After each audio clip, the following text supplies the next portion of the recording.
Hello दोस्तों, मैं साई सुमित कुमार आप सबका स्वागत करता हूं आपके अपने YouTube channel only study zone पर। आज हम लोग इस क्लास में राज्य व्यवस्था के विषय में बात करेंगे। राज्य व्यवस्था को देखिए, पहले हमने राज्य व्यवस्था यहाँ पॉलिटिक्स से मतलब कितने पार्ट में डिवाइड कर रखा है। मैंने इसको टोटल 20 पार्ट में डिवाइड कर रखा है, यानी कि इसमें समथिंग जो है हम लोग प्रयास करेंगे पूरे 25 क्लासों में ये आपकी राज्य व्यवस्था ख़त्म हो जाए। स्टार्टिंग हम लोग करेंगे राज्य व्यवस्था की मूल अवधारणा से, यानी कि इसमें क्या है डेफिनेशंस हैं आपकी राज्य व्यवस्था क्या क्या डेफिनेशन है उसके बारे में पढ़ेंगे। देन उसके बाद हम लोग पढ़ेंगे भारत का संवैधानिक विकास। देन हम लोग पढ़ेंगे भारत के संवैधानिक विकास में दो पार्टों में हम लोग पढ़ेंगे। एक तो कंपनी के शासन हेतु पारित अधिनियम, यानी कि 1773 के रेगुलेटिंग एक्ट से लेकर 1853 का जो हमारा रेगुलेटिंग एक्ट आया है, वो उसमें जितने भी एक्ट आए हैं कंपनियों को रेगुलेट करने के लिए जो आए हैं उनको पढ़ेंगे। फिर 1858 में, क्योंकि हमें पता है 1857 क्रांति के बाद क्या हुआ था कि जो भारत में ब्रिटिश साम्राज्य था वो क्या है कंपनी से छीन के किसके अधीन चला गया, क्राउन के अधीन चला गया। तो उसके बारे में पढ़ेंगे। देन हम लोग उसके बाद आगे जो हम लोग पढ़ेंगे, इसमें पढ़ेंगे हम लोग इसके बाद हम लोग पढ़ेंगे भारत का संविधान सभा का निर्माण और एवं राष्ट्रीय प्रतीक के बारे में पढ़ेंगे। फिर हम लोग अगले क्लास में पढ़ेंगे संविधान का स्रोत एवं संविधान की प्रमुख विशेषताएं। ऐसे करके सारी क्लासेज होंगी हमारी, लास्ट तक विविध है, लास्ट में ये सारी क्लासें हम पढ़ेंगे। आज जो हमारी पहली क्लास है वो पहली क्लास हमारी जो है आज राज्य व्यवस्था की मूल अवधारणा से है। तो पहले इसके संबंध में आप लोगों को बता दें कि देखिए इस क्लास में आपको डेफिनेशंस बहुत सारी मिलेंगी, और डेफिनेशंस में एक चीज़ आप ये देखिएगा कि जो इम्पोर्टेंट डेफिनेशंस होंगी मैं उन पर सर्कल कर दूंगा, कैसे सवाल बनते हैं उनके बारे में बता दूंगा सब आपको। ओके, अब इसमें हम लोग बात करते हैं राज्य क्या है। सबसे पहले देखिए तो राज्य क्या है, राज्य क्या है पहले देखिए।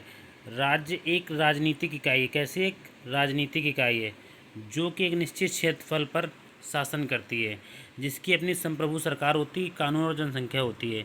यानी कि जैसे हम लोग बात करते हैं राज्य से उत्तर प्रदेश, मध्य प्रदेश, क्या है ये राज्य वैसे नहीं है जैसे अगर हम पॉलिटी के उससे दृश्य उससे देखें, अगर हम लोग नज़रिए से। अब राज्य के बारे में बताया कि राज्य एक ऐसी राजनीतिक इकाई है जो कि निश्चित क्षेत्रफल है, यानी जिसका एक निश्चित क्षेत्रफल है, जिसकी एक संप्रभु सरकार है। अगर देखा जाए क्या उत्तर प्रदेश सरकार के पास संप्रभु सरकार है? क्या उत्तर प्रदेश सरकार की कोई विदेश नीति है क्या अपनी? मतलब उत्तर प्रदेश सरकार क्या भारत सरकार से बिना इजाज़त लिए कोई कार्य कर सकती है क्या, या मतलब अपनी मर्जी चला सकती है? तो यहाँ पर क्या है कि नहीं चला सकती, यानी कि संप्रभु नहीं है। तो यानी कि ये क्या है, राज्य नहीं है एक प्रकार से। कानून और जनसंख्या निश्चित हो, यानी कि देखिए यूपी में कानून भी है, जनसंख्या भी है और एक क्षेत्रफल भी है, लेकिन क्या नहीं, संप्रभु नहीं है। ओके, तो इसके बाद हम लोग आगे बात करते हैं। राज्य एक स्वायत्त इकाई माना जाता है, यानी एक स्वतंत्र होता है पूरी तरीके से। स्वायत्त इकाई माना जाता है जिसका अर्थ है कि वह किसी अन्य राज्य के अधीन है, यानी किसी और के अधीन नहीं होता है। राज्य का एक मुख्य तत्व क्या है, वो संप्रभु होता है। अब देखिए हम लोग बात करते हैं यहाँ पर राज्य व्यवस्था। राज्य व्यवस्था क्या, राज्य को चलाने हेतु जो कानून होता है और जो प्रक्रिया होती है, इसी सभी को, यानी राज्य की चलाने वाली व्यवस्था को क्या कहते हैं, एक प्रकार से राज्य व्यवस्था कहते हैं। अब आते हैं जो इम्पोर्टेंट है आपका ये, यानी कि ये आपका जो इम्पोर्टेंट राज्य के तत्व, इससे सवाल आपसे पूछ देगा कि राज्य के, आपको ऐसे ऑब्जेक्टिव दे देगा कि राज्य के इनमें से मुख्य तत्व कौन से हैं।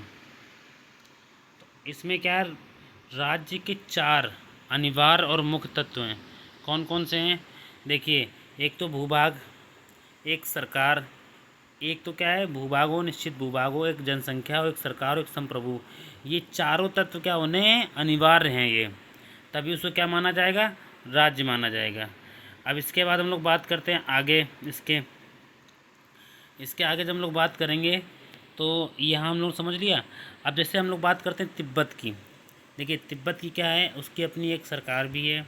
तिब्बत जैसे दलाई लामा अपने यहाँ देश में बैठे हुए हैं, तो यहाँ से वो अपना देखते हैं। इसके अलावा क्या उनका एक क्षेत्रफल भी है, जनसंख्या भी है, लेकिन क्या वो राज्य माना जाएगा, नहीं माना जाएगा, क्योंकि उस पर किसका संप्रभु किसका है, चीन का, यानी कब्जा किसका, चीन का। जैसे जब देश हमारा गुलाम था तो हमारे पास क्या था, एक प्रकार से देखिए देखा जाए तो मतलब क्या है, जब हमारा देश गुलाम था तो हमारे पास क्या थी, जनसंख्या भी थी, क्षेत्रफल भी था, लेकिन कमी किस चीज़ की थी? एक तो हम सब प्रभु नहीं थे और कोई हमारी केंद्रीय सरकार नहीं थी। तीन चीज़ों की कमी है। तो राज्य के लिए चार तत्व अनिवार्य कौन से हैं? भूभाग, जनसंख्या, सरकार एवं संप्रभु। सवाल डायरेक्ट आपसे ऐसे पूछ देगा, निम्न में से कौन सा तत्व राज्य के लिए इम्पोर्टेंट नहीं है? तो आप क्या है कि चारों इम्पोर्टेंट है, ये लिखना है। ओके, आगे हम लोग बात करते हैं इसमें संविधान। देखो, संविधान के बारे में बताया गया है, संविधान एक कानूनी दस्तावेज है जिसके आधार पर किसी देश की शासन व्यवस्था को संचालित किया जाता है। राइट। संविधान राज्य की विधायिका, कार्यपालिका, न्यायपालिका की स्थापना, उनकी शक्ति एवं दायित्व का निर्धारण करती है। नागरिकों के अधिकार एवं कर्तव्य का पूरा ढांचा कौन देता प्रदान करता है? संविधान प्रदान करता है। आप देख सकते हो अपने भारत के संविधान समझ सकते हो कि संविधान का एक सर्वोच्च कानूनी दस्तावेज है जिसके आधार पर किसी देश की शासन व्यवस्था को संचालित किया जाता है। जैसे अपने देश की शासन व्यवस्था किसके आधार पर चलती है? संविधान के आधार पर। आपने अक्सर विवाद सुना होगा, राजनीतिक पार्टियों में विवाद रहता है, तो एक राजनीतिक पार्टी कहती है कि देश जो है संविधान से चलेगा। ठीक है, देश किसी मतलब शरीयत से या मनुस्मृति जो है हिंदुओं का कानून है और शरीयत जो मुसलमानों का कानून, उससे नहीं चलेगा, तो संविधान से ही चलेगा देश, ये वाली बात कही जाती है। तो मतलब क्या है, संविधान का सर्वोच्च विधि कौन है, कानूनी दस्तावेज कौन है जिसके आधार पर देश का शासन चलता है? संविधान है। संविधान ही क्या है, राज्य की विधायिका, कार्यपालिका और न्यायपालिका की स्थापना करती है। ठीक है, कि भाई राज्य की विधायिका जो होता है हमारा, विधायिका मतलब जो कानून बनाती है, इसकी स्थापना का जैसे तुम पढ़ोगे आगे चल के संविधान में, लोकसभा, राज्यसभा और राष्ट्रपति की नियुक्ति, ये तीनों मिल के जो आपके क्या बनाते हैं, विधायिका बनाते हैं। तो इनका नियुक्ति के बारे में, इनकी जो है चयन प्रक्रिया कहाँ दी हुई है? संविधान में दी हुई। कार्यपालिका जो होती है, कार्यपालिका का मतलब जो है प्रधानमंत्री जो हो गया, उनके जो मंत्रिपरिषद हैं उनका जो मिला के जो होती है पूरी एक कार्यपालिका बनती है। इसके बारे में कहाँ दिया गया? संविधान में दिया गया है। न्यायपालिका की व्यवस्था कहाँ दी गई? आपके संविधान में दी गई है। तथा उनके शक्तियों एवं दायित्व का निर्धारण भी किया गया कि इन्हें क्या क्या शक्तियाँ दी जाएंगी, कैसे कंट्रोल किया जाएगा, इसके बारे में भी कहाँ बताया गया? संविधान में बताया गया। इसके अलावा जब हम लोग अपने बारे में पढ़ेंगे, यानी नागरिकों के अधिकार, नागरिकों के अधिकार कहाँ दिए गए हैं? संविधान में दिए गए हैं, भाग 3 में। कर्तव्य भी कहाँ हमारे दिए गए हैं? यहीं पे इसी में। ठीक है, भाग 4 का में। अब इसके बाद हम लोग आगे बात करते हैं। ठीक है, राज्य व्यवस्था क्या है? देखिए, अब इस चीज़ को समझिए, संविधान और राज्य व्यवस्था में अंतर क्या है। देखिए, संविधान क्या है, एक लिखित दस्तावेज है। जैसे मान लो एक कोई कानून लिख दिया गया कि ये फला फला कानून है, तो संविधान का एक लिखित दस्तावेज है। राज्य व्यवस्था उसी का व्यवहारिक रूप है। अब जैसे इसको समझ सकते हैं हम लोग कि जैसे एक चीज़, एक नियम बना दिया गया, तो जो नियम की किताब है उसे क्या कहेंगे हम लोग? संविधान कहेंगे। लेकिन जब उसे इम्प्लीमेंट करेंगे, यानी उसे लागू करेंगे, तो वो क्या कहलाएगी? राज्य व्यवस्था कहलाएगी। ओके, समझ में आया? यानी संविधान का राज्य व्यवस्था क्या है? संविधान का ही व्यवहारिक रूप है। जब इसको हम इम्प्लीमेंट करते हैं, लागू करते हैं, तो वो क्या कहलाता है? राज्य व्यवस्था कहलाता है। अब हम लोग बात करते हैं अगला, इसके आगे समझते हैं हम लोग संविधान का वर्गीकरण। देखिए, संविधान का वर्गीकरण किन आधारों पर किया गया? पहले तो विषय वस्तु के आधार पर, यानी कि जैसे क्या है, कई जगह संविधान लिखित है, जैसे अपने भारत देश में क्या है, लिखित है। बहुत जगह ऐसा है जहाँ पे लिखित नहीं है। इसका भी बताएंगे किस प्रकार से लिखित नहीं, किस प्रकार से लिखित है। देखिए, विषय वस्तु के आधार पर 2 पार्टों में मैंने बांटा हुआ है। एक लिखित संविधान, लिखित कहाँ है? USA, United state of America. India में लिखित संविधान है, जापान में लिखित संविधान है। कहाँ लिखित संविधान नहीं है? ब्रिटेन में लिखित संविधान नहीं है, इजराइल में लिखित संविधान नहीं है, कनाडा में लिखित संविधान नहीं है। इसके बाद बात करते हैं उत्पत्ति या उद्भव के आधार पर। देखिए, जो लिखित संविधान होगा उससे बाकायदा निर्मित किया होगा, एक संविधान सभा बैठी होगी। जैसे अपने भारत में क्या है, संविधान निर्मित है, मतलब लिखित क्या है, उसे लोगों ने बनाया है। तो लोग क्या है, एक संविधान सभा गठित हुई होगी, वो बैठी होगी, ठीक है, उसने संविधान का निर्माण किया होगा। तो ये क्या होगा? निर्मित। यानी कि जो लिखित संविधान होते हैं वो कैसे होते हैं? निर्मित होते हैं। समझ में आया? फिर बात करते हैं विकसित। देखिए, जैसे क्या है कि इंग्लैंड में क्या होता है कि जैसे पहले से परंपराएं चली आई कुछ किसी चीज़ की, यानी कि जैसे मतलब परंपराओं को कह सकते हो कि जैसे भारत में है कि अधिकतर बिल जो हैं आपके क्या कहते हैं, जैसे लोकसभा में प्रस्तुत हुए, ठीक है, या मान लीजिए एक राज्यसभा में कुछ जैसे बिल प्रस्तुत हुए, ठीक, तो अधिकतर कहाँ हुए? लोकसभा में प्रस्तुत हुए। तो क्या होता है कि जैसे कोई चीज़ है जो परंपराओं से चली आ रही है, जैसे लगातार बहुत पहले से चली आ रही है। जैसे अपने यहाँ देश में क्या है कि अधिकतर क्या होता है, प्रधानमंत्री लोकसभा का ही कोई सदस्य होता है अधिकतर केसों में। मनमोहन सिंह जी जो थे हमारे माननीय प्रधानमंत्री, वो राज्यसभा से आए हुए थे। बाकी अधिकतर प्रधानमंत्री किससे होते हैं, लोकसभा से ही जीत के आते हैं चुनाव। तो क्या है कि जैसे अब अपने यहाँ देश में लिखा हुआ है कि किसी भी सदन का हो सकता है, लेकिन क्या है यहाँ पर जैसे इंग्लैंड में जाओगे वहाँ चीज़ें लिखी नहीं, वहाँ परंपराएं चली आ रही, उन्हीं का धीरे धीरे विकास हुआ, उन्हीं का धीरे धीरे विकास हुआ। जैसे हम लोग भारत का संवैधानिक विकास जब पढ़ेंगे तो उसमें देखेंगे कि भारत का धीरे धीरे किस प्रकार से 1773 का एक्ट आया, फिर उसके बाद जो है तुम्हारा 1773 के एक्ट के बाद जो तुम्हारा 1761 का एक्ट आया, फिर 1773 के बाद 1781 का, फिर 84 का। ये जो एक्ट आए हैं धीरे धीरे इनका विकास हुआ है। इन्हीं में जो थोड़े थोड़े कानून है इन्हीं को जोड़ के इन्हीं को ये मान लो आगे कैरी ऑन करते रहना, यही विकसित संविधान है आपका। ठीक है, अब जैसे हम लोग बात करते हैं विकसित संविधान में ही कि जो विकसित संविधान है जहाँ पे जैसे मान लो इंग्लैंड में जो विकसित संविधान है, जैसे भारत में निर्मित संविधान है, तो यानी यहाँ पे ये नहीं कि सब कुछ निर्मित ही हो सकता कुछ चीज़ें ऐसी हैं जो हम लोगों ने ले रखी हैं अपनी परंपराओं से। जैसे एक तुमने पढ़ा होगा, जब कोई लोकसभा का चुनाव होता है, लोकसभा के चुनाव के बाद जब पहली बैठक होती है उसमें एक प्रोटेम स्पीकर होता है। ठीक है, उसका क्या है, वो फ्रांस में है आपकी व्यवस्था, वहाँ से ली गई है। अब क्या सिस्टम है कि भारत के संविधान में कहीं भी लिखा नहीं है, लेकिन क्या है कि अंग्रेज़ों के टाइम से वो चला आ रहा है, यानी कि वो विकसित है। तो क्या है कि जहाँ निर्मित संविधान है वहाँ ज़रूरी नहीं कि सब कुछ ही निर्मित हो, कुछ चीज़ें वहाँ पर भी विकसित चल रही हैं, जैसे भारत में कुछ चीज़ें विकसित चल रही हैं। और जहाँ विकसित संविधान है यानी कि लिखा हुआ नहीं है, यानी कि परंपराएं जो चली आई हैं, वहाँ पर ऐसी चीज़ें हैं कि वहाँ पर टुकड़ों में चीज़ें लिखी हुई हैं। यानी कि कहने का मतलब आशा ये है कि जैसे भारत के लिए क्या एक समाकित कानून है, मतलब एक ही में पुस्तक में सारी चीज़ें लिखी हुई हैं। विकसित में क्या होगा कि थोड़ा इसमें लिखा, थोड़ा उसमें लिखा, थोड़ा उसमें लिखा है, और बहुत सारी चीज़ें ऐसी होगी जो लिखी भी नहीं है, ऐसे चल रही हैं। ठीक, ओके। अब बात कर लेते हैं हम इसके आगे संशोधन के आधार पर, देखिए बात करते हैं। देखिए, जो लिखित संविधान होगा उसमें संशोधन करना क्या होगा, कठोर होगा। यानी कि अगर पूछ दे आपसे लिखित संविधान कैसा होगा, कठोर होगा। ठीक है, और जो विकसित संविधान होगा वो कैसा होगा, लचीला होगा। क्योंकि अगर जैसे हम लोग हमारे संविधान सभा ने जब चीज़ें लिखी, तो संविधान सभा में जो लोग बैठे तो उन्होंने जब चीज़ें लिखी तो उन्होंने इस चीज़ की व्यवस्था की कि ऐसा ना हो कि आगे आने वाली जो जनरेशन है या आगे आने वाली जो हमारी सरकारें हैं वो संविधान को बिल्कुल बदल के रख दें। तो उन्होंने ऐसी व्यवस्था की, लिखते समय ऐसी व्यवस्था की, संशोधन इसीलिए रखे कि 3 प्रकार के संशोधन रखें कि जो पोर्शन ऐसे जो कि संविधान के बहुत महत्वपूर्ण अंग हो उनमें जल्दी पल्ली बदलाव न किया जा सके। ठीक है, जबकि लचीले में क्या है कि चीज़ें लिखी हुई नहीं हैं, तो आने वाली सरकारें अपनी सुविधा के अनुसार इनको चीज़ों को बदल लेती हैं। तो संशोधन के आधार पर बता दिए कठोर और लचीला। कठोर कौन सा होगा, लिखित संविधान जो होंगे वो कैसे होंगे, कठोर होंगे। लचीले कौन होंगे, अलिखित संविधान होंगे। ओके, जैसे क्या है जापान के संविधान में संशोधन नहीं हुआ है, यानी कि ये लिखित है। अब ब्रिटेन के संविधान में संशोधन होते रहते हैं अक्सर। समझ में आ गया यहाँ तक आप लोगों को। तो संविधान का वर्गीकरण हो गया लिखित कहाँ पे, यूएसए, इंडिया और जापान में। अलिखित संविधान आपका ब्रिटेन में है, इजराइल में है, कनाडा में है। ओके, और उत्पत्ति या उद्भव के आधार पर बात करते हैं तो एक निर्मित संविधान होगा और एक विकसित। निर्मित संविधान कौन सा होगा, जो लिखित संविधान होगा वो निर्मित होगा। विकसित संविधान कौन सा होगा, जो हमारा अलिखित होगा, यानी कि जो परंपराएं पहले से चली आ रही उन्हीं को हमने क्या कर लिया, समाकित कर लिया, उन्हीं को अपने आप में ढाल लिया। ठीक है, अब संशोधन के आधार पर बात करते हैं। कठोर कौन सा होगा, जो लिखित होगा वो कठोर होगा। लचीला कौन सा होगा, जो अलिखित होगा। यहाँ तक हो गया हमारा। अब हम लोग आगे बात करते हैं। देखिए, लिखित और अलिखित में अंतर। ठीक है, अब इसमें हम लोग समझ लेते हैं। देखिए, लिखित संविधान में क्या है कि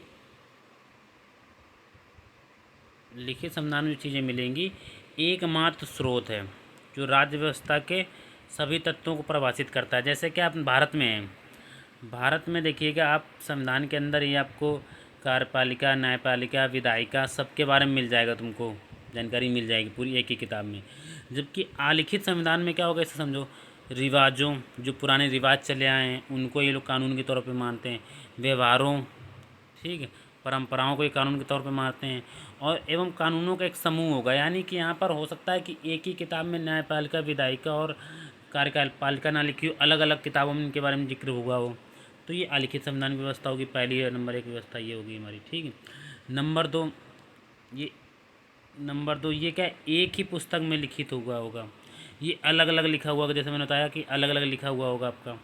ठीक है, फिर इसके बाद हम लोग बात करते हैं देखिए इसके बाद हम लोग बात करते हैं इसमें संविधान की सर्वोच्चता का सिद्धांत होगा। देखिए जैसे भारत में क्या है, क्या कहते हैं कि संविधान सर्वोच्च है, अर्थात संविधान देश की सर्वोच्च विधि होगी, यानी कि संविधान से ऊपर कुछ भी नहीं होगा, सुप्रीम कोर्ट भी नहीं होगा, आपका कार्यपालिका भी नहीं होगी, विधायिका भी नहीं होगी, यानी सर्वोच्च क्या होगा हमारा, कौन होगा, संविधान होगा। संविधान सभी को पावर देगा और सभी के क्षेत्र निर्धारित करेगा, लेकिन जहाँ अलिखित होगा वहाँ संसद की सर्वोच्चता होगी, यानी कि संसद चाहेगी तो किसी कानून को ख़त्म करके नया कानून ले आएगी। तो जहाँ अलिखित संविधान हो वहाँ किसकी सर्वोच्चता होगी, संसद की। ठीक है। अब देखो निर्मित संविधान एक निश्चित संस्था द्वारा एक निश्चित अवधि में बनाया गया होगा। जैसे भारत का संविधान जब हम लोग पढ़ते हैं तो संविधान सभा द्वारा हमारी बनाया गया, 2 साल 11 महीना 18 दिन में बनाया गया। तो क्या लिखित संविधान एक निश्चित संस्था एवं एक निश्चित अवधि में बनाया गया हुआ होगा। और जबकि विकसित संविधान जो है हमारा, वो क्या है कि विकास क्रम में विकसित हुआ होगा, यानी जैसे इंग्लैंड का संविधान धीरे धीरे विकसित हुआ होगा, ये चीज़ें हैं। अब इसके बाद हम लोग आगे बात करते हैं।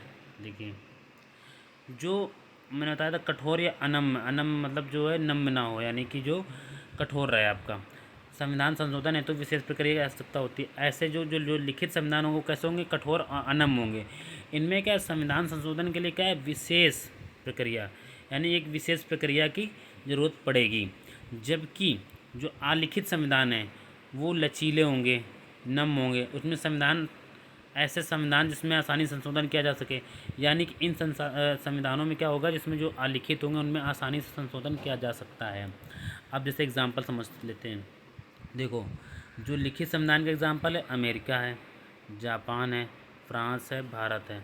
ठीक है। और जो अलिखित संविधान का है वो ब्रिटेन है, कनाडा है, न्यूजीलैंड, इजराइल है। ये क्या है, अलिखित संविधान का है आपका। ओके। अब हम लोग बात करते हैं इसमें। देखिए मैंने जो बताया था कि जो जो पार्ट इम्पोर्टेंट होगा उस पर मैं सर्कल करता जाऊंगा आपके लिए। ये वाला जो पार्ट है पूरा, इनके बीच में अंतर थोड़ा आप इसको समझ लीजिए, क्योंकि कभी कभी क्या है सवाल आपके ऐसे बनते हैं कि मान लीजिए ऐसे सवाल बन जाता है कि कोई एक दे देगा आपको ऑप्शन, कह देगा निम्नलिखित में कौन से लिखित संविधान की व्यवस्था नहीं है। ठीक है। उसमें दे देगा संसद की सर्वोच्चता, संविधान की सर्वोच्चता, निर्मित संविधान होता है एक संस्था द्वारा। तो इसमें क्या है आपका, जैसे कभी कभी लिख देगा अलिखित संविधान की विशेषता निम्न में से कौन सी नहीं है। तो आपने क्या इनकी विशेषताएं दोनों की पता होनी चाहिए, लिखित संविधान की विशेषता क्या, अलिखित की विशेषता क्या है। तो इसके लिए मैंने सिंपल आपको बताया कि आप खुद से विचार करते चले जाओ कि अगर चीज़ें लिखित होंगी तो उनको बदलना थोड़ा मुश्किल है, और जो अलिखित होंगी उनको बदलना आसान है। पहली बात, जो लिखित होगा उसे संविधान सभा द्वारा लिखा गया, किन्हीं किन्हीं न किन्हीं व्यक्ति द्वारा लिखा गया होगा, यानी एक संविधान सभा उसके लिए बनी होगी, उसने लिखा होगा, उसको नहीं लिखा होगा। जो अलिखित होगा उसे किसी ने लिखा नहीं होगा, वो परंपराओं से चली आ रही चीज़ें होंगी आपकी। ओके। और जो लिखित संविधान होगा वहाँ सारी चीज़ें एक ही जगह पे लिखी हुई होंगी। अलिखित में क्या है, अलग अलग कानून हो सकते हैं, उनको एक साथ इकट्ठा कर लिया गया हो। ठीक है। इसके बाद जो लिखित संविधान होगा वो कठोर बताया मैंने आपको। तो ये सारी चीज़ें, और जो लिखित संविधान होगा उसमें क्या है, संविधान की सर्वोच्चता होगी, और जो अलिखित होगा वहाँ संसद की सर्वोच्चता होगी। ये हमारा हो गया यहाँ तक। ओके। आगे हम लोग बात करते हैं। देखो शासन प्रणालियों के प्रकार, इसमें हम लोग समझेंगे। देखो शासन प्रणालियों के जो प्रकार में हम लोग समझेंगे, तो शासन प्रणाली के प्रकार में समझेंगे तो इसमें 2 पार्टों में लोग बात करेंगे। देखो केंद्र और प्रांतों के संबंध के आधार पर, यानी कि केंद्र और प्रांत के संबंध कैसे, इस आधार पर बात करेंगे। ठीक है। और कार्यपालिका और विधायिका के संबंध के आधार पर, देखिए जैसे भारत में क्या है, केंद्र यानी कि जो अपनी भारत सरकार हो गई, राज्य जैसे उत्तर प्रदेश हो गया, मध्य प्रदेश हो गया, ये हो गया, इनके कैसे संबंध है इस आधार पर हम लोग पढ़ेंगे एक बार। दूसरा कार्यपालिका और विधायिका, जैसे कार्यपालिका होती जो प्रधानमंत्री के नेतृत्व में मंत्रिपरिषद होती है वो कार्यपालिका होगी। विधायिका जो हमारी कानून बनाती है, विधायिका मतलब जो हमारे कानून बनाती है। ठीक है। कार्यपालिका मतलब जो उस कानून का पालन मतलब इम्प्लीमेंट कराती है। इन दोनों के बीच में संबंध कैसा होगा इस आधार पर पढ़ेंगे हम लोग, 2 आधार पर पढ़ेंगे। तो पहले हम लोग पढ़ते हैं केंद्र और प्रांतों के संबंध के आधार पर। तो इसमें सबसे पहले आता है परिसंघात्मक प्रणाली। लेकिन परिसंघात्मक प्रणाली क्या होता है, इसमें ऐसा होता है सिस्टम कि इसमें कुछ देश, कुछ कंट्रीज़ आकर मतलब अपना जो है, या कुछ स्टेट कह सकते हो, आकर अपने एक समूह बनाते हैं। जैसे मान लो सपोज़ करो यूरोपीय यूनियन हो गया। परिसंघात्मक प्रणाली जैसे यूरोपीय यूनियन हो गया। यूरोपीय यूनियन में क्या होता है कि जैसे मान लो 28-29 जो भी उनके अपने देश हैं, सबने मिलकर एक संगठन बना लिया कि हम अपना फ्री में ट्रेड करेंगे, हम अपना जो है आना जाना इधर से उधर फ्री में रखेंगे, हमें किसी वीज़ा या पासपोर्ट की ज़रूरत नहीं होगी। तो उन्होंने क्या बना लिया, एक अपना यूनियन बना लिया, एक अपना संगठन बना लिया एक प्रकार से। अब इसमें क्या है कि देखिए, इसमें ना तो संगठन की कोई वो है, जब चाहे संगठन तब टूट सकता है, जब जो राज्य चाहे वो निकल सकता है। जैसे अपने ब्रेग्जिट पढ़ा होगा, यानी ब्रिटेन का एग्जिट जो है इससे यूरोपियन यूनियन से पढ़ा होगा, इस समय बहुत चर्चा पे था। तो यूरोपियन यूनियन से ब्रिटेन अपना निकल गया। तो यानी क्या है कि इनका क्या होता है सिस्टम, जैसे आप हम लोग यूएसएसआर हम लोग पढ़ते हैं, 1991 में यूएसएसआर टूट गया हमारा। यूएसएसआर भी ऐसे कई सारे देशों का एक समूह था, राज्यों का एक प्रकार से समूह था इसमें, ठीक है। जब वो टूट गया, राज्य का मतलब यहाँ देश से ही है। जब लोग पॉलिटिकली जब हम लोग पढ़ेंगे तो राज्य और देश एक ही बात हो गई आपकी, ठीक है। जब हम लोग जियोग्राफिकल कंडीशन में पढ़ेंगे तब प्रांत अलग होगा हमारा, यानी कि जो है राज्य अलग होगा, जिसको हम लोग प्रांत कहते हैं। पॉलिटिकल भाषा में हम लोग यही पढ़ेंगे, ओके। तो हम लोग बात करते हैं परिसंघात्मक प्रणाली, ओके। परिसंघात्मक प्रणाली में क्या होता है कि एक प्रकार से कई लोग आके समूह में अपने एक संगठन बनाते हैं, ठीक है। आप मुझे ज़रा ये बताइए, ये जब संगठन बना रहा तब टूट जा रहा है, जब राज्य का बना रहा जिसका निकल जा रहा है, ठीक है। तो यहाँ पर क्या है कि अब इसको अब जब हम लोग समझेंगे तो देखिए, यहाँ पर क्या होता है, ये एक समझौते का प्रतीक होता है। परिसंघात्मक प्रणाली कैसे होती है, एक समझौते की प्रतीक होती है, ठीक है। यानी कि इनमें देशों के बीच में अपना समझौता है, समझौते से आपस में रह रहे हैं, जब जो देश चाहे वो निकल सकता है। यानी कि अगर यहाँ पर देखा जाए, केंद्रीय शक्ति जो है, यानी कि जो हमारा संगठन है एक प्रकार से, उसके पास ये पावर नहीं है कि वो किसी राज्य को ब्रेक कर सके, तोड़ सके, बल्कि क्या है, राज्यों के पास ये पावर है कि वो अपना वहाँ से निकल सकती हैं, ओके। तो इसका हम लोग मतलब समझते हैं। देखिए, ये मैंने तो बताया, ब्रेग्जिट देखिए दिया है आपका। इसमें का अविनाशी राज्यों का, यानी कि जो इसमें राज्य सम्मिलित हैं उनका विनाश नहीं होगा। जैसे ब्रिटेन बाहर निकला तो ब्रिटेन का विनाश नहीं होगा, यानी कि विनाश का मतलब यहाँ टूटने से होता है, ब्रेक होने से होता है। यानी कि जैसे हम लोग चाहें तो उत्तर प्रदेश के 4 टुकड़े कर सकते हैं, लेकिन अगर यूरोपियन यूनियन चाहे तो वो इंग्लैंड के या ब्रिटेन के 4 टुकड़े नहीं कर सकता। ये जैसे यूएसएसआर क्या है, यूएसएसआर जो बना था वो अगर चाहता तो रूस के टुकड़े नहीं कर सकता था, ठीक है। रूस चाहता तो उससे निकल सकता था। तो यानी अविनाशी, यानी राज्यों का कहाँ पर, यहाँ पर क्या होगा, विनाश नहीं होगा। यहाँ अविनाशी राज्यों का विनाशी संगठन है, यानी संगठन कभी भी टूट सकता है लेकिन राज्य टूटेंगे नहीं यहाँ पर, ओके। एक परिसंघ केंद्र, इसमें क्या है, इस परिसंघ में केंद्र का ना तो महत्व होता है और ना ही उतना स्वतंत्र अस्तित्व होता है। यानी यहाँ केंद्र की वैल्यू क्या होती है, ना के बराबर होती है, ओके। पहले समझ लिया हम लोग परिसंघात्मक प्रणाली। फिर आता है संघात्मक प्रणाली। जैसे अब हम लोग बात करेंगे इसके संबंध में अमेरिका। यहाँ पर क्या होता है कि राज्य क्या होते हैं, आपस में जुड़ते हैं, यहाँ पर भी समझौता होता है, लेकिन एक अंतर यहाँ पर ये होता है कि यहाँ जो राज्य की इकाइयाँ होती हैं, यानी जो जो हम जुड़ी हुई चीज़ें, वो अलग नहीं हो सकती हैं इससे, संघ से। ये एक अधिकार, ये चीज़ है। देखो, जैसे विभिन्न राज्यों का समझौते का परिणाम है, जैसे इसमें देखो विभिन्न राज्यों का समझौते का परिणाम है, इसमें इकाइयों को संघ से अलग होने का अधिकार नहीं है, समझिए आप, ओके। मतलब जो आपकी इकाइयाँ हैं वो संघ से अलग नहीं हो सकती। जैसे अगर मान लो सपोज़ करो अमेरिका का कोई जो है स्टेट चाहे कि हम अलग हो जाए अमेरिका से, तो वो अलग नहीं हो सकता है। यूनाइटेड स्टेट इसीलिए बोलते हैं USA, United state of America, ठीक है। अब देखिए यहाँ अविनाशी, यानी कि ना तो राज्यों का विनाश होगा और ना तो संगठन का विनाश होगा, यानी अविनाशी राज्यों का अविनाशी संगठन है ये, ठीक है। इसमें केंद्र और राज्य की स्थिति समान होती है, यानी इसमें क्या होता है, केंद्र और राज्यों की स्थिति कैसी होती है, समान होती, कोई किसी के एक प्रकार से मतलब अधीन नहीं होता है। और एक चीज़ और ये होती है कि इसमें ना तो कोई किसी को ख़त्म कर सकता है, या तो राज्य कोई बाहर नहीं निकल सकता है, ना ही ये क्या कहते हैं आपका, जैसे अविनाशी राज्यों से ना तो कोई राज्य वहाँ से बाहर निकल सकता है, ना तो संगठन हमारा टूटेगा। ये चीज़ हमारी होगी कहाँ पे, अमेरिका में पाई जाती है। अब एकात्मक प्रणाली की बात कर लेते हैं। इसमें एकात्मक प्रणाली में क्या होता है कि इसमें जैसे होता है ये विनाशी राज्यों का अविनाशी संगठन, यानी कि एकात्मक प्रणाली का सीधा संबंध है कि जो देश अपने किसी भी राज्य को जब चाहेगा उसको ख़त्म कर सकता है। जैसे इंग्लैंड में है, इंग्लैंड में क्या है कि अगर मान लो वहाँ कोई राज्य बना हुआ है तो वहाँ पे इंग्लैंड की गवर्नमेंट जिस राज्य को चाहेगी वहाँ ख़त्म कर देगी उसको। यानी यहाँ राज्यों का अस्तित्व नहीं होता, किसका, संगठन का अस्तित्व होता है। सभी शक्तियाँ किसमें, केंद्र में निहित होती हैं। प्रांतों की शक्तियाँ केंद्र की इच्छा पर आधारित होती हैं, यानी प्रांतों को कितनी शक्तियाँ मिलेंगी, ये केंद्र की इच्छा पर आधारित होती हैं। अब हम लोग बात करेंगे इस पर आगे। देखिए अब इसमें हम लोग बात करते हैं इसमें हम लोग आगे बात करते हैं। जैसे इसमें हम बात करेंगे भारत की व्यवस्था कैसी है।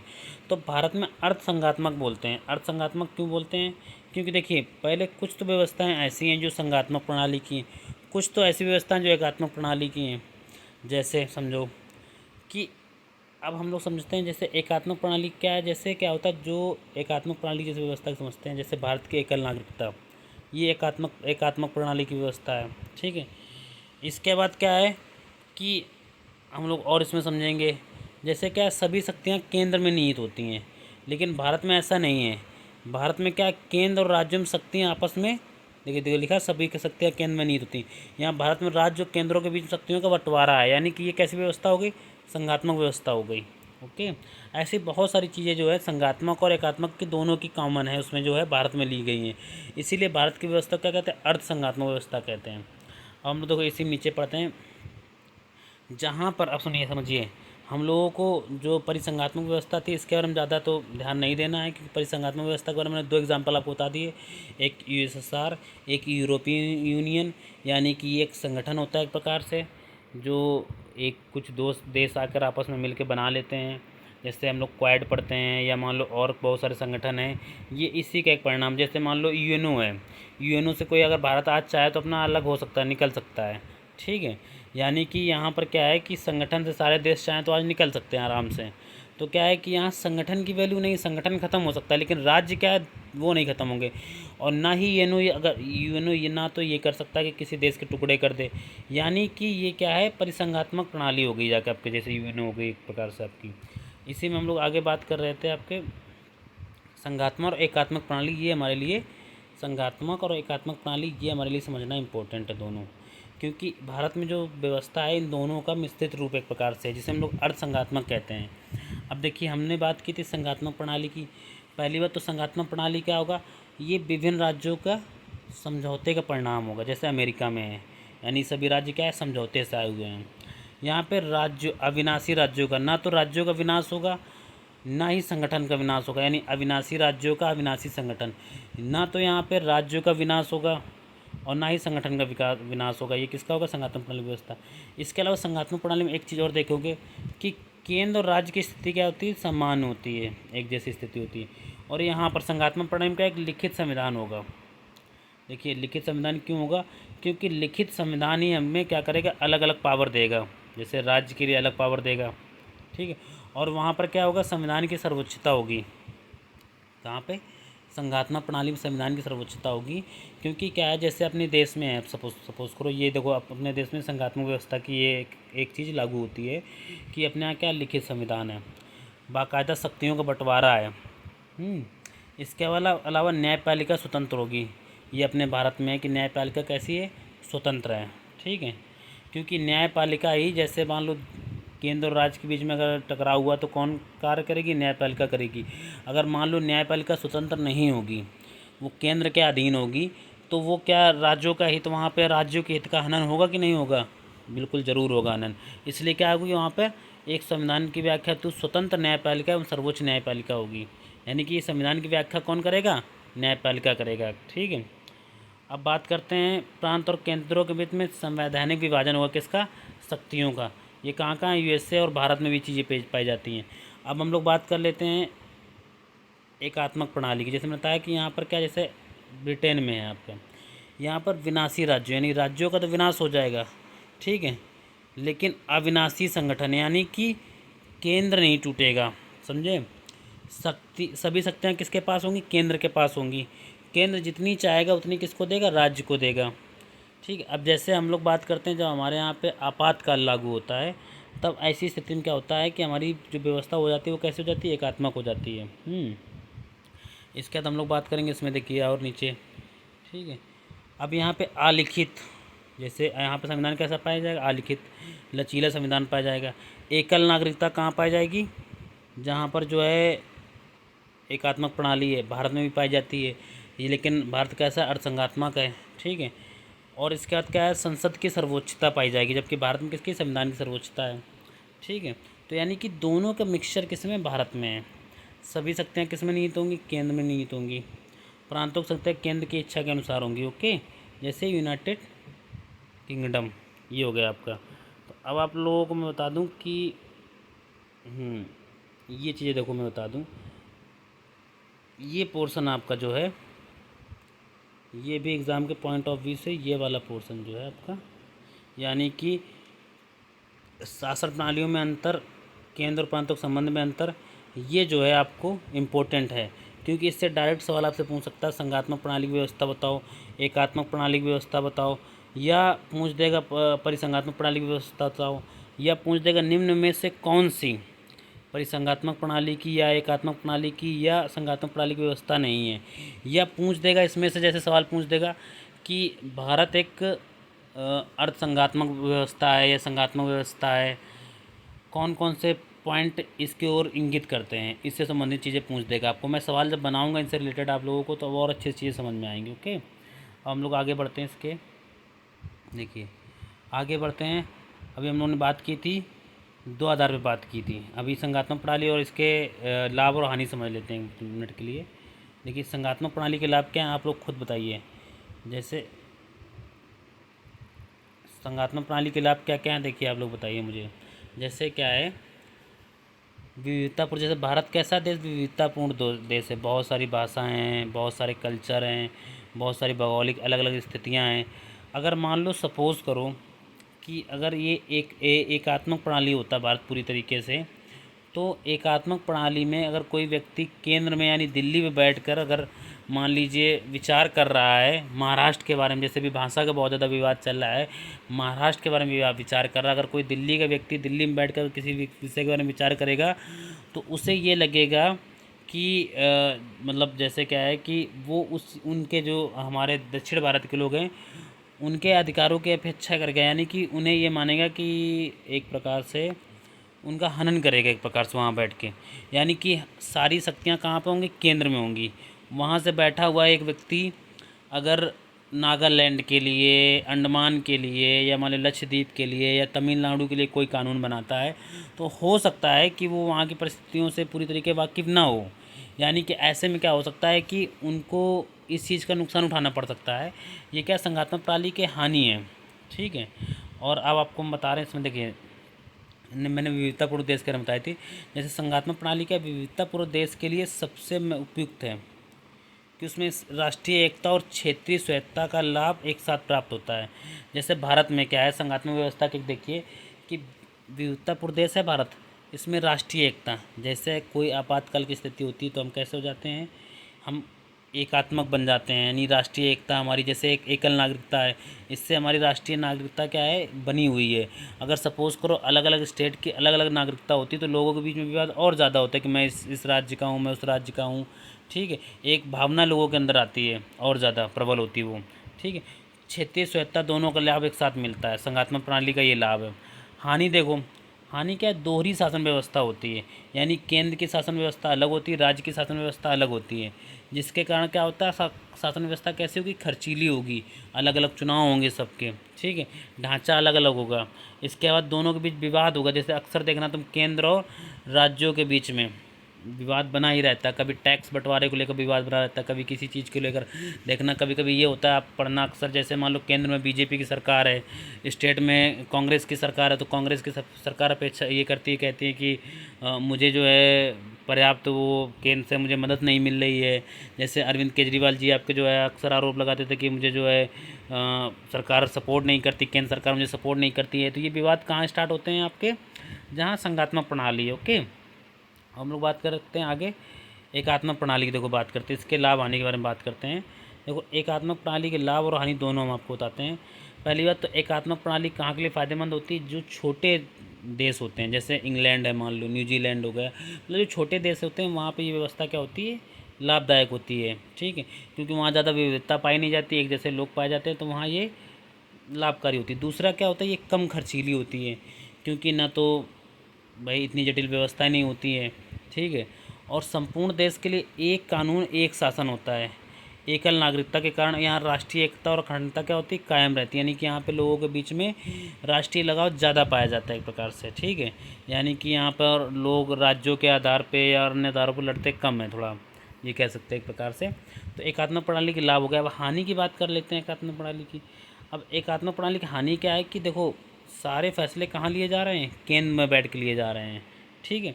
इससे क्या होता है, केंद्र के बीच में और जो हमारी पब्लिक है, आम जनता के बीच में, इनके बीच में क्या है, दूरियां बढ़ जाती हैं। जैसे अगर छोटे बड़े सारे फैसले मान लो केंद्र सरकार ले, सपोज़ करो कि नागालैंड है, वहाँ पे जनजातीय क्षेत्र मान लीजिए है, वहाँ का स्टेट जो है, वहाँ की जो सरकार है, राज्य सरकार है, उन जनजातियों से अच्छे से परिचित होगी, उन जनजातियों के बारे में अच्छे से कानून, अच्छे से चीज़ें बना सकेगी, उनके हित के लिए अच्छे से काम कर सकेगी अपेक्षाकृत केंद्र सरकार के, क्योंकि वो उनसे परिचित है, ठीक है। और यही चीज़ आपके हानि में मिलती है। अगर केंद्रीय सत्ता होती है तो जो छोटी छोटी चीज़ें होती हैं उनकी उपेक्षा की जाती है, यानी कि उनको क्या होता है, हानि पहुंचती है इस चीज़ की। अब देखिए, और एक और हानि क्या होती है, व्यक्ति और शासन के मध्य अत्यधिक दूरीकरण, अधिकारी तंत्र बढ़ जाता है। सपोज़ करो क्या है कि जैसे केंद्र सरकार हो, उसके बाद राज्य सरकारें ना हों, तो किसका प्रभाव ज़्यादा पड़ेगा, फिर जो हमारे अधिकारी तंत्र हैं, यानी डीएम हैं और जो हमारे एसपी हैं, अन्य जो अधिकारी तंत्र, उनका प्रभाव ज़्यादा बढ़ जाएगा। क्योंकि क्या होगा कि केंद्र के बाद डायरेक्ट वही हो जाएंगे, सब कुछ सर्वे सर्वा। तो ये हानि होती है आपकी। एकात्मक प्रणाली के लाभ और हानि समझ में आ गए। अब देखिए, इसमें मैं आप लोगों को बता रहा हूँ जो जो इम्पोर्टेंट है उनके लिए मैं आपको टिक भी करता जा रहा हूँ, उसमें मैं सर्कल करता जा रहा हूँ, आपको बताता जा रहा हूँ। देखिए, सर्कल के माध्यम से मैं समझाता जा रहा हूँ। ये आपके लिए, ये वाला पोर्शन जो है आपके लिए इम्पोर्टेंट है। इसमें पूछ सकता है संघात्मक प्रणाली के लाभ और हानि पूछ सकता है, एकात्मक प्रणाली के लाभ और हानि आपसे पूछ सकता है। ये इंपॉर्टेंट पोर्शन है, ओके। इसके बाद हम लोग आगे बढ़ते हैं। अब देखिए, शासन प्रणाली मैंने बताया था दो आधार पर बांटा था मैंने, एक तो केंद्र राज्य संबंध के आधार पर और एक कार्यपालिका और विधायिका के संबंध के आधार पर। किसके आधार पर, कार्यपालिका और विधायिका के संबंध के आधार पर। तो हम लोग कार्यपालिका और विधायिका के संबंध के आधार पर पढ़ लेते हैं। देखिए, संसदीय प्रणाली, जैसे भारत में क्या संसदीय प्रणाली है, इंग्लैंड में क्या संसदीय प्रणाली है, ठीक है, अमेरिका में कैसी अध्यक्षीय प्रणाली है। तो इनमें थोड़ा अंतर समझते हैं कि अमेरिका और भारत के उसमें या ब्रिटेन के उसमें क्या अंतर है, थोड़ा हम समझते हैं। देखिए, जो भारत का जैसा संसदीय प्रणाली सेम वैसे यूनाइटेड किंगडम की संसदीय प्रणाली है। अंतर इतना है कि जैसे अपने यहाँ भारत में राष्ट्रपति होगा, वहाँ पर क्या है, यूनाइटेड किंगडम में राजा होता है, ओके। अब हम लोग देखते हैं, बात करते हैं। देखो, जो आप जब पढ़ोगे, हम लोग जब पढ़ेंगे संसदीय प्रणाली में, संसदीय प्रणाली में क्या होता है कि जैसे हमारी जो कार्यपालिका बनती है वो विधायिका का ही अंग होता है। विधायिका मतलब राज्यसभा, लोकसभा और राष्ट्रपति, तीन मिलकर विधायिका बनाते हैं। विधायिका का मतलब ये होगा जो कानून बनाती है संस्था, यानी कि जो विधेयक बनाती है, जो कानून बनाती है, उसे विधायिका कहेंगे हम लोग। तो विधायिका क्या है, हमारी राज्यसभा, लोकसभा और राष्ट्रपति तीनों मिलकर क्या बनेंगे, विधायिका बनेंगे। कार्यपालिका क्या होती है, जो हमारे कानूनों का क्या करती है, पालन करती है, बहुत सारी चीज़ों का, ठीक है, पालन कराती है। जैसे कार्यपालिका में हम लोग बात करेंगे, जैसे जो हमारा मंत्रिपरिषद होता है, जो प्रधानमंत्री और उसकी मंत्रिपरिषद किस में आती है, कार्यपालिका में आती है। अब ज़रा कोई मुझे बताएगा कार्यपालिका किससे बनती है। देखो, लोकसभा के कुछ सदस्य उसमें होंगे, हो सकता है कुछ राज्यसभा के सदस्य होंगे, इन्हीं से मिलकर तो हमारी कार्यपालिका बनती है। यानी कार्यपालिका किससे बनी हुई है, विधायिका से बनी हुई है। यानी कि कार्यपालिका और विधायिका के बीच में क्या है, समन्वयन है, ठीक है, और इनका आपस में जुड़ाव है, ठीक है। इसके अलावा जो हमारा राष्ट्रीय अध्यक्ष होगा या राज्य अध्यक्ष होगा, वो क्या होता है, नाम मात्र का कार्यकारी होता है। जैसे हम लोग भारत में पढ़ते हैं कि जब राष्ट्रपति के बारे में पढ़ते हैं हम लोग, तो राष्ट्रपतियों की जो हमारी कार्यपालिका की जितनी शक्तियाँ होती हैं, किसके अंदर निहित होती हैं, राष्ट्रपति के अंदर निहित होती। लेकिन उनका उपयोग कौन करता है, प्रधानमंत्री उपयोग करता है उनका ना।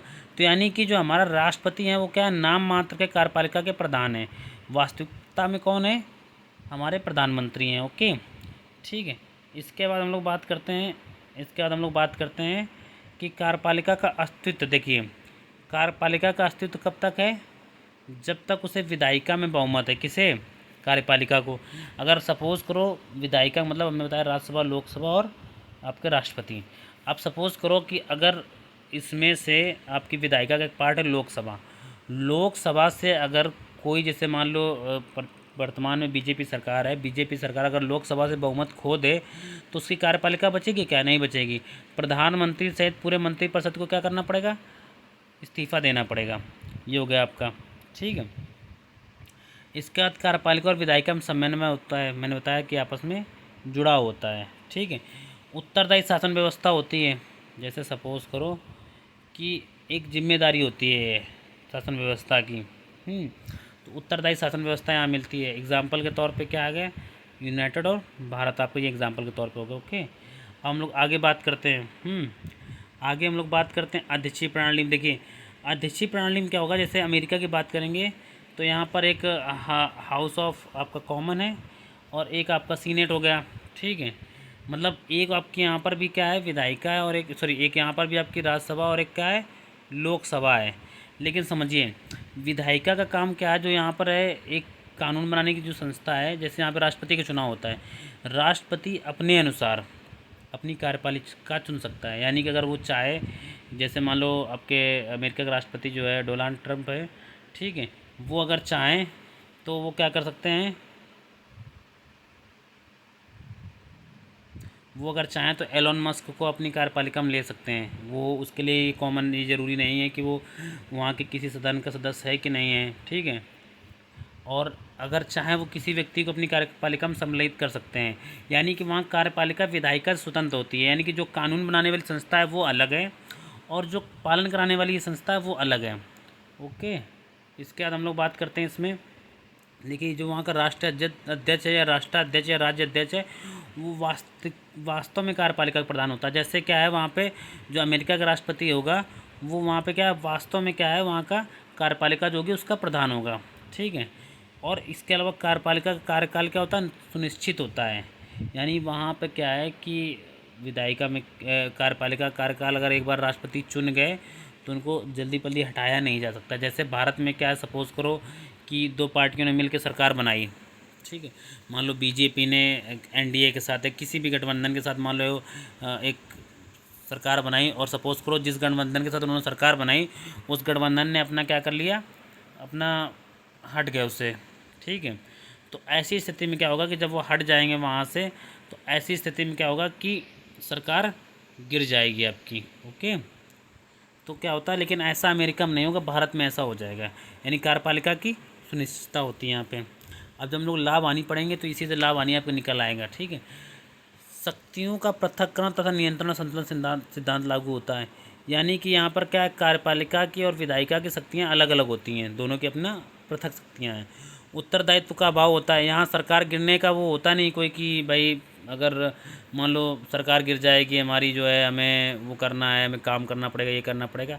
यहाँ पर क्या है कि आपका उत्तरदायी शासन व्यवस्था होती है, कहाँ पर, संसदीय प्रणाली में। यहाँ उत्तरदायित्व का क्या होता है, अभाव होता है। और ये कहाँ पे है आपकी व्यवस्था, अमेरिका में है, ओके। ये हो गया हमारा। अब देखिए मैंने बताया था आपसे जो पोर्शन हमारा इम्पोर्टेंट होंगे और जिससे सवाल बनेंगे उनको हम लोग ब्रैकेट में इसमें करते जा रहे हैं। जैसे ये है आपका, इससे सवाल बन जाएंगे आपके। संसदीय प्रणाली की वो पूछ देता है विशेषताएं, अध्यक्षीय प्रणाली की विशेषताएं पूछ देता है। तो एक एक करके हम लोगों ने समझी क्या क्या विशेषताएं होती हैं। संसदीय प्रणाली की विशेषता क्या होती है, विधायिका और कार्यपालिका आपस में जुड़ी हुई होती हैं, इनमें क्या होता है, समन्वयन होता है। जबकि अध्यक्षीय में क्या होता है, दोनों अलग अलग होती हैं, इनके बीच में कोई भी समन्वयन नहीं होता, इनके बीच में शक्तियाँ अलग अलग बटी हुई होती हैं। संसदीय प्रणाली में राष्ट्राध्यक्ष, जैसे हमारे राष्ट्रपति क्या होते हैं, नाम मात्र के क्या होते हैं, कार्यपालिका के प्रधान होते हैं। जबकि अध्यक्षीय प्रणाली में क्या होगा, जैसे अमेरिका का राष्ट्रपति होगा वो वास्तव में क्या होगा, उसका प्रमुख होगा, ठीक है।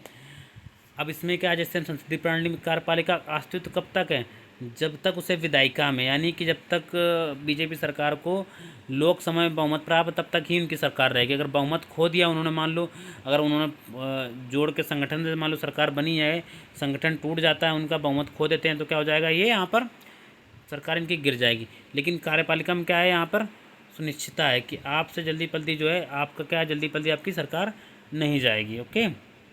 इसके बाद हम लोग आगे बात करते हैं।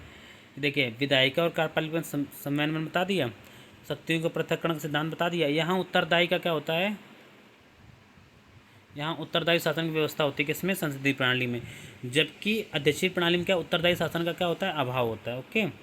हम लोग आगे बात करते हैं इसके हम लोग आगे बात करते हैं। संसदीय प्रणाली के लाभ और हानि पढ़ेंगे, अध्यक्षीय प्रणाली के लाभ और हानि पढ़ेंगे, इसके बारे में देखिए। अब देखिए ज़रा आप लोग खुद बताते जाइए कि इसके लाभ हानि। जैसे संसदीय प्रणाली, हम लोग अपने भारत की बात करते हैं। संसदीय प्रणाली की देखिए लाभ क्या होगा। एक तो उत्तरदायी शासन व्यवस्था होगी, यानी कि यहाँ पर क्या होगा, यहाँ पे सरकार गिरने की कंडीशन रहेगी कि सरकार गिर सकती है। इस चक्कर में सरकार को क्या होगा, एक कायदे में एक प्रकार से काम करेगी। वैसे ये चीज़ें लिखित में हैं, वास्तव में ये होता है कि जब गठबंधन की सरकार होती है तब तो ये चीज़ें होती हैं, लेकिन जब अगर सरकार पूर्ण बहुमत की होती है तो उसमें ये चीज़ें कम होती हैं। लेकिन हम लोग पढ़ने के हिसाब से पढ़ेंगे जो लिखा हुआ है। उत्तरदायी शासन व्यवस्था किसमें होगी, संसदीय प्रणाली का ये लाभ है। विधायिका और कार्यपालिका के बीच में क्या होगा, समन्वयन होगा, यानी कि दोनों अलग अलग नहीं भागेंगे, आपस में साथ में मिलकर काम करेंगे। ये इसके लाभ हैं। ओके, अब हानि समझते हैं। ठीक है, शासन में अस्थायित्व होगा, यानी कि भाई कब सरकार गिर जाए, सरकार इस चक्कर में डर में भी रहेगी, इसलिए कभी कठोर फैसले नहीं ले पाएगी। समझे।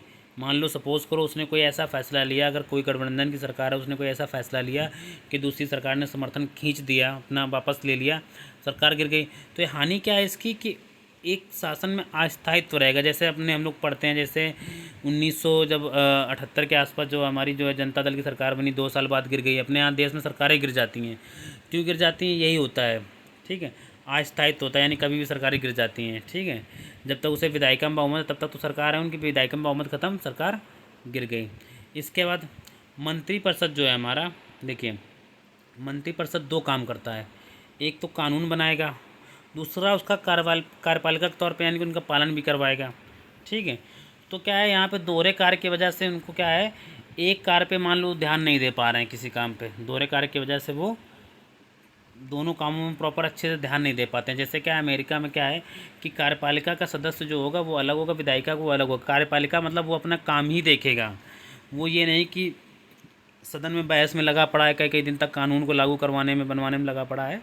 ठीक, यहाँ पर लेकिन क्या होगा, ये होता है कि अपने देश में क्या है, चुनाव में ठीक है लगे रहेंगे या तो कानून बनाने में लगे रहेंगे, लेकिन वास्तविकता में जो कार्यपालिका के जो काम है हमारे, वो फैसले लेना और सब चीज़ें उनको इम्प्लीमेंट करना, वो उनमें पिछड़ जाते हैं। ये एक हानि है।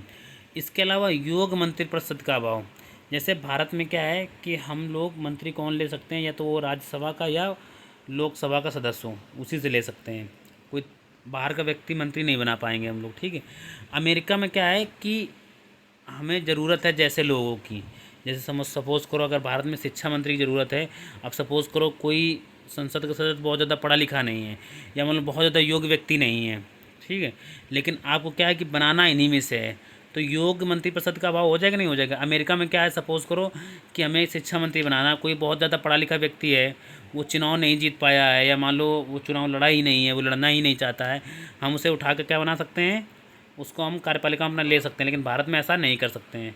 ओके, तो ये हो गए संसदीय प्रणाली के लाभ और हानि। किसके, संसदीय प्रणाली के लाभ और हानि, ये हमारे हो गए। ठीक है, अब हम लोग बात करते हैं ऐसे अध्यक्षीय प्रणाली के बारे में बात करेंगे हम लोग। ठीक है, अब हम लोग अध्यक्षीय प्रणाली के बारे में बात करते हैं। तो अध्यक्षीय प्रणाली में देखिए हम लोग क्या समझेंगे इसमें, देखिए अध्यक्षीय प्रणाली के गुण और दोष समझेंगे। इसमें भी कुछ गुण और दोष मिलेंगे हम लोगों को। इसमें क्या गुण दोष मिलेंगे उस चीज़ को समझते हैं। देखिए इसमें जो गुण दोष मिलेंगे, एक तो शासन में क्या गुणों में फ़ायदा क्या है, एक तो शासन में स्थायित्व होता है, यानी कि आपकी जो सरकारें वो कड़े फैसले ले सकती हैं। जैसे देखिए ट्रैफिक का बवाल कितना आपका चल रहा है अमेरिका में, टैरिफ टैक्स को लेकर, तो क्या यहाँ की सरकारें कठोर फैसले ले सकती हैं। मंत्रिमंडल यानी कि जो उसकी कार्यपालिका होगी, उसके मंत्रिमंडल में चयन में योग्यता और कुशलता को ध्यान दिया जाएगा, यानी कि जो योग्य व्यक्ति हैं उनको ही मंत्री बनाया जाएगा। ठीक है, कार्यपालिका विधायिका का हिस्सा नहीं होता है, तो कार्यपालिका किस पे अपने फोकस करके, अपने काम पे फोकस करेगी, वो अपना पूरा किस पे ध्यान देगी, प्रशासनिक कार्यों पे ध्यान देगी। ठीक है, ये इसके लाभ हो गए। अब हानि समझो। अब हानि क्या होती है कि राष्ट्रपति जैसे अमेरिका में बन गया, वो 5 साल के लिए 4 साल के लिए फिक्स हो गया। ठीक है, अमेरिका का राष्ट्रपति वो 4 साल के लिए फिक्स है कि वो 4 साल तक नहीं हटेगा वहाँ से। ठीक है, तो अब समस्या क्या होती है यहाँ पर कि यहाँ पर समस्या क्या होगी, हम लोग बात कर रहे थे कहाँ थे, अध्यक्षीय प्रणाली की। यहाँ पर समस्या क्या होगी कि राष्ट्रपति का 4 साल कार्यकाल फिक्स हो गया। ठीक है, अब वो अपने हिसाब से, यानी उसे जैसा चाहे वो शासन वैसा कर सकता है। ठीक है, तो इसी को बेंजा हट ने एक चीज़ एक्सप्लेन किया था इसी को, कि जैसे अध्यक्षीय प्रणाली में क्या समस्या है कि वहाँ का राष्ट्रपति पहले अपना कार्यकाल सुनिश्चित करता है, यानी चुनाव जीतेगा उसका कार्यकाल सुनिश्चित हो गया। अब वो निर्णय लेने की शक्ति किसके पास है? पूरी उसके पास है, ठीक है। अब वो उसकी शक्ति के कारण निरंकुशता का भय, यानी कि अब वो निरंकुश शासन कर सकता है, जैसे चाहे वैसे फैसला ले सकता है एक प्रकार से। ये इसकी कुछ हानियाँ हैं। उत्तरदायित्व का अभाव, यानी जिम्मेदारी का अभाव होता है इसमें। ये चीज़ें किसकी हो गई? अध्यक्षीय प्रणाली की आपके गुण और दोष हमारे हो गए।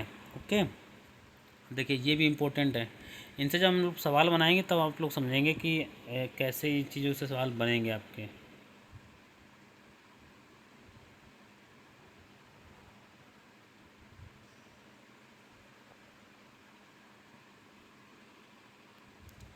ओके, अब हम लोग बात करते हैं जो जो पार्ट इम्पोर्टेंट है बता दिए थे, इनसे रिलेटेड जब सवाल बनेंगे, क्विज़ आप लोग पढ़ेंगे तब आप लोग समझेंगे इस चीज़ को।